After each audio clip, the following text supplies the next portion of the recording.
Escribe al ángel de la iglesia en Sardis. Entre paréntesis, algunos dicen que la ortografía correcta es Sardes, Sardes. El que tiene los 7 espíritus de Dios y las 7 estrellas dice esto: yo conozco tus obras, que tienes nombre de que vives y estás muerto. Sé vigilante y afirma las otras cosas que están para morir, porque no he hallado tus obras perfectas delante de Dios. Acuérdate, pues, de lo que has recibido y oído, y guárdalo y arrepiéntete, pues si no velas, vendré sobre ti como ladrón, y no sabrás a qué hora vendré sobre ti. Pero tienes unas pocas personas en Sardis que no han manchado sus vestiduras y que andarán conmigo en vestiduras blancas, porque son dignas. El que venciere será vestido de vestiduras blancas, y no borraré su nombre del libro de la vida, y confesaré su nombre delante de mi Padre y delante de sus ángeles. El que tiene oído, oiga lo que el Espíritu dice a las iglesias. Escuchen bien esto: el que tiene oído, oiga lo que el Espíritu dice a las iglesias. Primero hay que hablar de Sardis, porque cuando uno habla de una iglesia o piensa en una obra nueva, hay que estudiar cómo es el lugar. Por ejemplo, si Cerruti va a trabajar con Larrechea, debe conocer bien la localidad. Bueno, Sardis fue, mucho antes de Cristo, unos 550 años antes de Cristo, una de las ciudades más ricas de toda Asia Menor, porque tenía un arroyo por donde venía el oro, pepitas de oro. Entonces el rey encontraba muy divertido ir al arroyo y sacar el oro, y con el oro llenarse de piedras preciosas, etc. Y llegó a ser uno de los grandes centros económicos del siglo VI y del siglo V antes de Cristo. Pero toda esa prosperidad les llevó a estar muy tranquilos con respecto a su seguridad personal. Estaban en un cruce de caminos en una zona montañosa. La ciudad estaba sobre la ladera de las montañas y desde allí se podía ver el valle, así que era un espectáculo turístico muy atractivo también, y todo esto le daba a la ciudad de Sardis un gran prestigio internacional. Tan prestigiosa era Sardis que se interesó el imperio persa, porque el imperio persa escuchó de una ciudad que era lo que hoy es Hong Kong, una ciudad con un gran capital, con muchos recursos, con mucha confianza en sí misma, rodeada de montañas, pero completamente segura de sus posibilidades porque se consideraba inexpugnable. Entonces, ustedes se van a dar cuenta por qué digo esto. Como ladrón en la noche, llegó el ejército de Persia y tomó la ciudad en un abrir y cerrar de ojos, y se quedó con toda la fortuna de los habitantes de Sardis. Entonces se vino abajo la ciudad. Su prestigio, su turismo, sus negocios, sus industrias, sus minas de oro, todo fue controlado por el imperio persa, que vació prácticamente la ciudad de los recursos de un día para el otro, de la noche a la mañana. Por eso tenemos esta promesa o esta advertencia del Señor: si no velas, vendré sobre ti como ladrón, y no sabrás a qué hora vendré sobre ti. Porque los persas llegaron de noche y entraron por las estribaciones de la montaña, por donde ellos no tenían defensas previstas, y tomaron la ciudad. Pero pasaron 300 años es mucho tiempo. Y cuando estaban en el año 200 y algo antes de Cristo, se produce la invasión de los generales que dependían de Alejandro Magno. Y Antíoco el Grande, se acerca a Sardis de nuevo y ve que los habitantes de Sardis seguían igual que antes, completamente distraídos, completamente desprevenidos, y hace exactamente lo mismo que 300 años antes habían hecho los persas. Repite exactamente la misma técnica militar, entra por los mismos lugares y toma la ciudad de Sardis otra vez de noche, imprevistamente, de un día para otro, cuando Sardis se estaba levantando. Así que Sardis otra vez se derrumba, otra vez pierde su industria, otra vez pierde su fortuna, otra vez pierde sus recursos y se encuentra en la ruina. Por añadidura, pasan unos 2 siglos más, y cuando Jesús era jovencito, en el año 17 de la era cristiana, viene un terremoto de repente, imprevistamente, y tira abajo todo lo que quedaba de Sardis. Los persas llegan de sorpresa, los generales de Antíoco el Grande llegan de sorpresa, el terremoto llega de sorpresa y Sardis no aprende. Entonces llega a Sardis alguien, nadie sabe quién, y funda una pequeña congregación cristiana aprovechando que había allí un pequeño grupo de judíos. Esa congregación cristiana se contagia del mismo mal que tenía la ciudad, es decir, descuida sus propias defensas. Descuida sus defensas no ante los persas, que ya no constituían una amenaza, ni ante los griegos de Alejandro o de los generales que descendieron de Alejandro, sino ante los otros enemigos distintos. Porque en el año 17, cuando vino el terremoto, los romanos muy gentilmente, el Imperio Romano, con todas esas características invasoras que tenían para armar colonias, fueron a decir, venimos a darles una mano, vamos a ayudar, como dicen algunos imperios de hoy. Y llegaron a Sardis y dijeron, le vamos a construir toda la ciudad y se la regalamos. Y construyeron toda la ciudad y se quedaron. Y se quedaron ahí. Hicieron un templo al dios Zeus, el Júpiter, le mejoraron el templo que tenían a la diosa Cibeles, le favorecieron la industria y se quedaron controlando la zona de caminos y todo con una guarnición militar, así como hacen los norteamericanos cuando van a dar una mano a Corea del Sur, a cualquier lado así, van a ayudar y se quedan 100.000 soldados, 200 aviones, toman una base, como están ahí en Guantánamo, en Cuba, bueno, más o menos así. Y los romanos se quedaron. Así que los pocos cristianos que estaban ahí estaban presionados por la estructura política, filosófica, pagana del Imperio Romano. Y entonces, obviamente, empezaron a declinar. Declinar por adentro, porque exteriormente tenían nombre de vivir. Decían que aparentemente era una iglesia activa, pero en realidad era una iglesia muerta. ¿Cómo se diferencia una iglesia activa de una iglesia muerta? Es bastante difícil. Lo tiene que hacer el Señor. Es bastante difícil. Acuérdense de lo que decíamos el domingo con respecto a la Torre de Babel. Es bastante difícil, porque para la Torre de Babel había unidad entre la gente, unidad de lenguaje, unidad de propósito, unidad en fijar una meta y continuidad para llegar a la meta, y Dios mismo reconoció que nadie iba a poder impedir eso a menos que Él interviniera. De manera que si la iglesia de Sardis tenía una estructura tipo Torre de Babel, no andaba.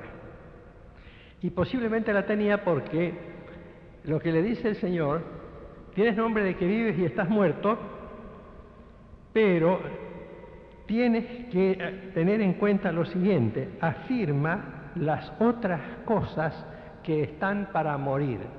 Quiere decir que las estructuras, las organizaciones, las actividades de la iglesia estaban, desde el punto de vista de Dios, agonizando, estaban muriendo, estaban funcionando. Porque dice, sé vigilante y afirma las otras cosas que están para morir, porque no he hallado tus obras perfectas delante de Dios. Es decir, no era una iglesia perseguida, no dice nada aquí porque a las demás iglesias les dice que me alegro de saber que sos fiel en medio de la adversidad, seréis probados, tendréis tribulación por 10 días, sé que moras donde está el trono de Satanás, pero retienes mi nombre y no niegas mi fe, aunque Antipas haya sido muerto entre vosotros, etc. Habla de la gente que resiste la persecución y el sufrimiento, pero Sardis no, Sardis lo que tenía era una cierta prosperidad y nada más. Entonces, el Señor le advierte lo que pasó con el imperio persa, lo que pasó con Antíoco el Grande, lo que pasó con el terremoto, te va a pasar ahora, pero lo voy a hacer yo, dice el Señor. Te voy a borrar del mapa como iglesia, cosa que efectivamente ocurrió. Y después le agrega, tienes unas pocas personas en Sardis que no han manchado sus vestiduras y andarán conmigo en vestiduras blancas porque son dignas. Ustedes saben que en el mundo pagano, y todavía en el paganismo de hoy, por ejemplo, en Umbanda, las personas que participan en las ceremonias no pueden tener ropa sucia. Y las personas que danzan, por ejemplo, en Umbanda, tienen que tener túnicas blancas o del color que se les asigne, totalmente limpias. Y las mais y los pais en ciertas ceremonias, cuando se trata de rechazar la influencia de un exú o rendir culto a un orixá, tienen que tener vestiduras completamente blancas. Era una costumbre pagana. Entonces, si en el mundo pagano se exigían vestiduras blancas, con más razón lo hacía Jesús, pero él quería hacer entender otra cosa. Quería hablar de la pureza de la gente, de la pureza en su manera de ser, de la transparencia en su manera de ser, de la limpieza en su manera de ser, en su vida moral, en su vida espiritual, en la práctica de la sujeción al Señor. Y añade el pasaje, el que venciere será vestido de vestiduras blancas y no borraré su nombre del libro de la vida. Mucha gente dice, esto significa que un creyente se puede perder, porque si uno está anotado en el libro de la vida, y acá dice que el Señor no lo va a borrar, entonces quiere decir que en una de esas lo puede borrar. Pero no es lo que quiere decir el pasaje. En toda ciudad dependiente del Imperio Romano, en toda colonia del imperio, había padrones, como los padrones electorales. Había registros civiles de las personas. ¿Se acuerdan que el emperador, en la época que nació Jesús, mandó empadronar a los habitantes y por eso María y José fueron a Belén a empadronarse, a ponerse en los padrones? No era un mero censo, era un registro por nombre y por familia, es decir, lo que llamaríamos nosotros nombre y apellido. Entonces había un padrón terreno. ¿Cómo se salía de ese padrón terreno? Se lo borraba si uno se moría, obviamente. Aunque aquí los padrones en la Argentina dejan a los muertos, pero los romanos parece que los borraban. Y además de eso, se los borraba cuando perdían el derecho a retener la ciudadanía romana, porque el derecho romano establecía algunas condiciones para conservar la ciudadanía, para no perderla. Si uno conspiraba, por ejemplo, contra el emperador, ya no tenía derecho a tener esa ciudadanía. Pero si uno vivía más o menos de acuerdo con la ley, aunque tuviera algunos conceptos doctrinales distintos, podía hacer lo que hacía San Pablo. Ciudadano romano anotado en el padrón, podía apelar al César, ir a los tribunales, defender sus derechos, exigir la intervención de la justicia, etc.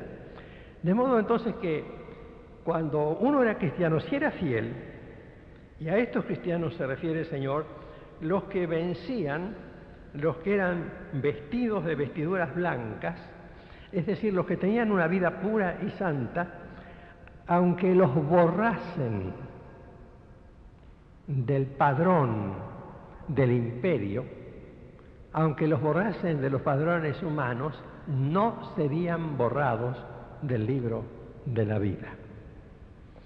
Por eso aquí en esta carta hay varios juegos de palabras.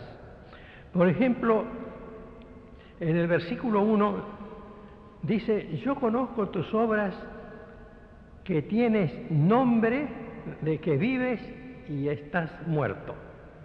Es decir, se usa la palabra nombre en relación con alguien que ha muerto. Y en el versículo 5 se habla del nombre que está en el libro de la vida. Es decir, en el versículo 1, el nombre del muerto. En el versículo 5, el nombre del que vive. Y ese nombre es confesado delante de nuestro Padre y delante de sus ángeles. Esto también hay que tenerlo en cuenta porque a lo largo de estas cartas hemos notado un uso especial de un lenguaje que resulta aparentemente raro, aparentemente oculto. El autor era el Señor Jesucristo, no era simplemente Juan, era el Señor Jesucristo. Cuando Él se presenta en el versículo 1, dice, el que tiene los 7 espíritus de Dios y las 7 estrellas. Él se presenta así, se describe así. Dice en el versículo 16 del capítulo 1 que Jesús, cuando se apareció al apóstol Juan, tenía en su diestra 7 estrellas. Y después se lo va describiendo como alguien que tiene 7 espíritus delante de su trono. Dice el versículo 4, Juan a las 7 iglesias que están en Asia, gracia y paz a vosotros del que es y que era y que ha de venir, y de los 7 espíritus que están delante de su trono. Este lenguaje que es simbólico tiene algo también de curioso, algo de especial. Nosotros tenemos aquí el Espíritu Santo. Todo el Espíritu Santo que hay. No es que acá hay un pedazo de Espíritu Santo y en la iglesia de Empalme Granero, por ejemplo, que es la que tenemos más cerca, hay otro pedazo de Espíritu Santo. Si yo digo el Espíritu Santo está aquí en esta reunión, está todo el Espíritu Santo en pleno. Es decir, es una persona. Pero también puedo decir lo mismo con respecto al Espíritu Santo si en esta misma hora y en este mismo momento se están reuniendo en Empalme Graneros. O si en esta misma hora y en este mismo momento se están reuniendo en Chile, o en Brasil, o en Bolivia, o en Paraguay. Ahora Jesús escribía a 7 iglesias. Y una de las cosas que él quería decir, aprovechando el lenguaje que aquella gente de aquel tiempo debía aprender a discernir, en cada una de las iglesias se manifiesta todo el Espíritu Santo que hay, es decir, la persona total, completa, absoluta del Espíritu Santo. Por eso usaba la expresión los 7 espíritus, que al mismo tiempo era una expresión simbólica de algo que era completo, que era total.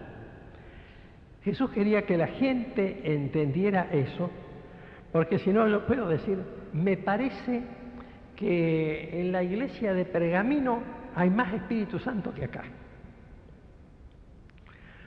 O que en la iglesia, a ver, un pueblo más cerca, de Acebal, hay el doble de Espíritu Santo del que hay acá.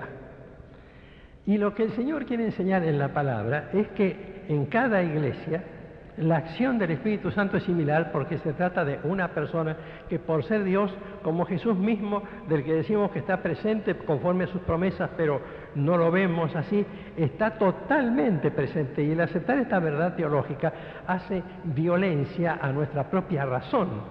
Porque cuando nosotros queremos hacer entrar las definiciones teológicas en la limitación de nuestra mente, no podemos, porque Dios es muy superior a nosotros. No podemos. Si pudiéramos explicarlo a Dios, armarlo a Dios como un rompecabezas, poner en detalle las fórmulas de su personalidad y describirlo completamente, sería un Dios inventado por nosotros. Pero el verdadero Dios, para existir, tiene que ser superior a nosotros. No lo podemos inventar, no lo podemos crear, no lo podemos definir. Si lo puedo meter dentro de mi mente, no es Dios. Porque Dios tiene que ser la mente creadora, superior, autor del universo, del gobierno del universo entero. Tiene que ser mucho más que yo. Yo puedo entender lo que Él me ha revelado. Y Él se revela en esta forma de 7 espíritus, diciendo, en cada iglesia, son 7 iglesias, mi espíritu se manifiesta en totalidad. Nosotros tal vez, que pertenecemos a otra cultura, que nos manejamos con otro lenguaje religioso, porque vivimos 20 siglos después, no lo entendemos. o nos cuesta entenderlo, como nos cuesta entender la doctrina de la Trinidad. Tampoco creemos en tres dioses, creemos en un solo Dios que es Padre, Hijo y Espíritu Santo. Aquí nosotros encontramos a alguien que dice el que es dueño de los 7 Espíritus de Dios, es decir, es el Señor Jesucristo. Ese Espíritu Santo es el que está descubriendo que la iglesia está muerta, no es el apóstol Juan, no es la gente que estaba en la iglesia, es el Espíritu Santo, ese Espíritu. Porque al decir que tiene los 7 Espíritus de Dios y después dice las 7 estrellas, dice el capítulo 1, versículo 20, son los ángeles de las 7 iglesias, son los pastores. El Señor tiene también en su mano a los 7 pastores, a los pastores de cada una de esas iglesias. Algunos dicen que son los ángeles protectores de esas iglesias, yo tengo mis dudas con respecto a eso, pero de todas maneras Él conoce la iglesia desde adentro y el que lo define es Él. Yo conozco tus obras, que tienes nombre, de que vives y estás muerto. ¿Por qué le dice sé vigilante? Evidentemente no lo era. Al no ser vigilante no estaba contemplando su propia realidad. A mí me gustó mucho poder comentarles a ustedes el domingo a la noche el caso de ese grupo de personas bien intencionadas, porque yo no dudo de la buena intención, de las personas que querían construir la Torre de Babel. Tenían buena intención, querían hacer un templo, querían llegar a Dios, lo más cerca posible de los dioses, querían llegar al cielo en un sentido figurado porque sabían que literalmente, materialmente no lo podían alcanzar. Pero no habían vigilado, no habían prestado atención, no habían observado su propia estructura doctrinal. Estaban expuestos a cualquier tipo de confusiones y Dios tuvo que detener ese proceso. Entonces le dice el Señor a la iglesia, ojo con las cosas que están para morir. Yo creo que el Señor quería salvar a esa iglesia, aunque estuviera en coma. Estaban en coma 4 esa iglesia. Y el Señor la veía muerta, pero el Señor la quería salvar.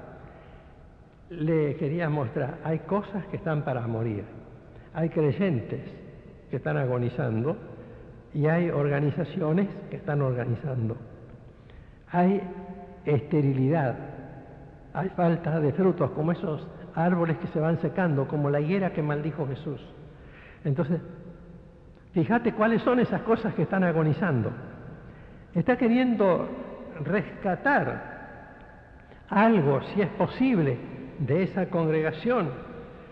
No he hallado tus obras perfectas delante de Dios, porque una cosa puede ser perfecta delante de los hombres, pero no perfecta delante de Dios. Uno tiene que ser muy, muy honesto, muy profundo, muy sincero y contemplar las cosas bajo la dirección de Dios y observar que nuestras obras no son perfectas. Entonces el Señor repite algo que dice con insistencia, acuérdate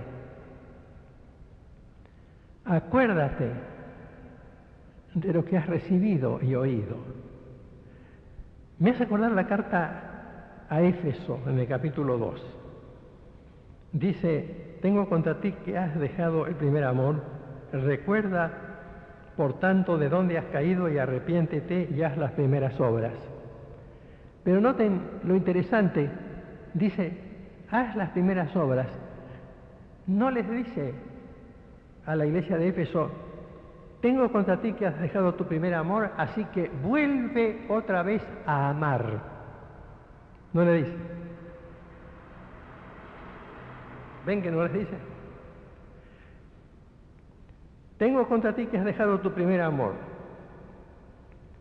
Y no le exhorta a volver a amar. Y tienes que volver a ese primer amor, no. Le dice, recuerda de dónde has caído y arrepiéntete y haz las primeras obras. Porque el amor nace trabajando, no en teoría. Haz las primeras obras. Acuérdate de dónde has caído. Y aquí a Sardis le dice, acuérdate de lo que has recibido, de lo que has oído. Quiere decir que en esta iglesia debe haber habido algún buen pastor, por lo menos, porque los que habían recibido y oído, alguien se los había enseñado, algunos habían tenido, tal vez el que tenían en ese momento no era el pastor ideal, o tal vez sí, no lo sé. Pero el Señor le dice, ¿lo que recibiste en qué sentido? En el sentido de la salvación, de la obra de Dios en sus vidas, y oído lo que habían oído del mensaje, de la enseñanza, de la doctrina que les había sido predicado, y guárdalo, guarda eso. A veces no pensamos en lo precioso que es el aprender la doctrina revelada por Dios y la finalidad con que Él nos reveló todo esto en su palabra. Es una de las cosas más maravillosas que Dios ha hecho con nosotros los seres humanos. No hay nada que nos haga más bien que eso, que guardar, como dicen los salmos, Señor, en mi corazón he guardado tus dichos para no pecar contra ti. Entonces, acuérdate de lo que has recibido y oído, porque cuando nos olvidamos siempre hacemos alguna macana. Siempre estamos expuestos a hacer macana. Pero cuando nos acordamos, acuérdate hermano, de las enseñanzas que contiene la palabra de Dios. Y entonces, guárdalo. Y si lo guardas, arrepiéntete. ¿Qué trabajo nos cuesta arrepentirnos? Y yo creo que la iglesia de Sardis, aunque la carta es bien chiquita, tenía unos problemas bien grandotes. Yo creo que junto con la iglesia de la Odisea eran los dos peores tipos de iglesia que podía haber.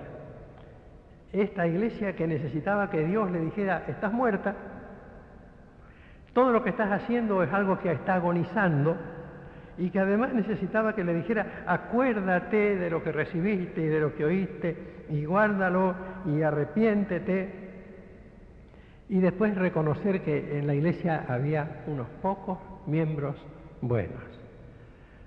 Ahora, ¿quién sabe eso? El Señor. Solamente el Señor. Una vez decía el doctor Billy Graham, explicando en un congreso, ¿por qué siempre predicaba él el Evangelio cuando todos los que estaban en el Congreso eran creyentes y pastores y él predicaba igual y se llamaba a arrepentirse? Dice, porque yo no puedo saber quién está salvo y quién está perdido, por más miembro que sea de una iglesia, por más pastor ordenado que sea, por más ministro, diácono que sea, yo no sé si está salvo o no. No lo sé. Solo Dios sabe. Y tal vez los miembros de la iglesia creían que todos estaban salvos. Pero el Señor dice, hay unas pocas personas en la iglesia de Sardis, unas pocas personas que no han manchado sus vestiduras y que andarán conmigo en vestiduras blancas porque son dignas. Llegar a esa convicción era muy importante en aquella época. Como hemos comentado con respecto a las demás iglesias, allí estaba finalizando el tiempo de la gracia de Dios para Sardis. Sardis no volvió a tener una iglesia próspera. El candelero le fue quitado, como le fue quitado a otras iglesias, como le puede ser quitado a nuestra iglesia o a un anexo o a cualquier congregación por ahí. A veces uno recorre la provincia de Santa Fe y yo no sé cómo será ahora porque hace muchos años que no lo hago, pero yo me acuerdo que iba a Noetínger, a Zaira, a otros pueblos de la provincia con los templos cerrados y los yuyos altos cubriendo las puertas sin que se abrieran jamás, sin que nadie predicara, sin que hubiera ningún creyente por las inmediaciones. Uno lo ve en otros países que en un tiempo fueron países de gran influencia evangélica, como en Holanda, como en Alemania, ver esos templos enormes que no están cerrados, están abiertos, para nada, simples museos que ni siquiera están bien limpios, con polvo en el piso y en los bancos, con telarañas, que solamente los mantiene a veces el gobierno o la municipalidad limpiándolos cada tanto y nada más. Allí en la plaza principal de Ámsterdam, yo me acuerdo de un tremendo templo evangélico, totalmente vacío y prácticamente abandonado desde hacía muchos años. Entonces el Señor le dice, ¿quieres vivir acuérdate de lo que has recibido y oído y guárdalo. Porque el Espíritu siempre habla, por encima o por debajo de la voz de nosotros los predicadores. El Espíritu tiene su propio mensaje y llega durante el culto, durante el mensaje que los hombres predicamos. El Espíritu hace su propio mensaje y llega a cada corazón según su propia necesidad. Y a veces lo obedecemos y a veces no, como pasaba con Jesús y como pasa con Dios mismo. Los mandamientos del Padre, los mandamientos del Hijo, las revelaciones del Espíritu Santo son obedecidas o no, porque Dios nos ha dado libertad. Es una gran verdad doctrinal, es que el hombre es libre, libre para obedecer y libre para desobedecer a Dios. Los mismos discípulos, ¿cuántas veces tenían que ser reprendidos por Jesús porque no lo obedecían? Y toda la historia de la desobediencia y la rebelión en la Biblia es una historia de la actitud del hombre que no quiere obedecer al Espíritu. El que tiene oídos, oiga. Me gusta el verbo, oír. Hay una diferencia. Yo no sé si los traductores lo tienen en cuenta, pero escuchar es escuchar cualquier cosa. Oír es prestar atención. Es dejar que el mensaje nos llegue. No el del hombre que habla, sino el del Espíritu Santo. Y el Espíritu Santo estaba hablando a las iglesias. Pero miren qué interesante, ¿cómo es que el Espíritu dice, el que tiene oídos oiga lo que el Espíritu dice a las iglesias, si las cartas son dirigidas por Jesús? Jesús dice, el que tiene los 7 Espíritus de Dios y las 7 estrellas, que Jesús dice esto, y está la carta. La carta va firmada por Jesús de entrada, al estilo oriental, como empezaba Pablo la carta. Pablo, siervo de Jesucristo, etcétera, etcétera, ¿no? Los orientales siempre empezaban las cartas poniendo primero la firma. Después la firmaban al final, pero digo, la identificaban al comienzo. Aquí Jesús en cada carta se identifica. Él se identifica, el que tiene las 7 estrellas en su diestra, el que anda en medio de los 7 candeleros de oro, dice esto. Jesús se presenta como el autor de la carta y termina la carta diciendo, el que tiene oído oiga lo que el Espíritu dice a las iglesias. Y además, el que escribía esto era el apóstol Juan. Lo que prueba que el mensajero, que era Juan, traía un mensaje de parte de Jesús en el poder del Espíritu, y ningún mensaje vale si no cumple ese requisito. De acá arriba, o del banco, en la escuela dominical, o en cualquier lugar o en la calle, no vale si el mensaje no es de Cristo en el poder, en el vehículo del Espíritu Santo. Porque el Señor ha resucitado corporalmente y está a la diestra de Dios.